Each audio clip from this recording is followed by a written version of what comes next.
आपल्या ध्येयपूर्तीसाठी सातत्यानं प्रयत्न करणं महत्वाचं. अमरावतीच्या अमित आरोकरनं तेच केलं.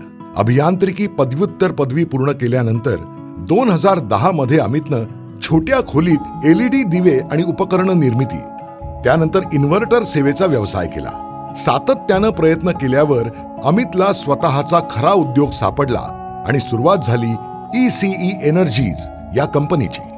रोजगाराच्याकडे बघण्याचा जो दृष्टिकोन आहे प्रत्येकाचा, की ती नोकरी आणि त्यातल्या त्यातच शासकीय नोकरी, हा दृष्टिकोन जर आपण बदलला आणि मी माझं स्वतःचं काहीतरी नोकरी मागणारा होण्यापेक्षा नोकरी देणारा कसा होऊ शकेल आणि माझ्या आवडीच्या क्षेत्रामध्ये मी चॅलेंजेसला अपॉर्च्युनिटीमध्ये कन्व्हर्ट करेन आणि त्या वेगळं काही करू शकणाऱ्या व्यक्तींच्या पाठीशी त्यांच्या पालकांनी जर उभं राहिलं तर जास्त चांगल्या पद्धतीने नवीन स्टार्टअप्स आपल्या देशामध्ये निर्माण होतील.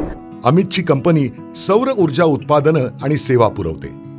गेल्या 6 वर्षात अमितनं 700 जणांना प्रत्यक्ष अप्रत्यक्ष रोजगार मिळवून दिलाय, तर 106 उद्योजकांना मदतीचा हात दिलाय.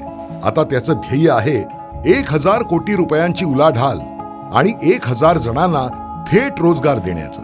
म्हणूनच सातत्यपूर्ण प्रयत्नांनी आपलं ध्येय साध्य करतानाच रोजगार निर्मिती करणाऱ्या अमित आरोकरला लोकसत्ताचा सलाम.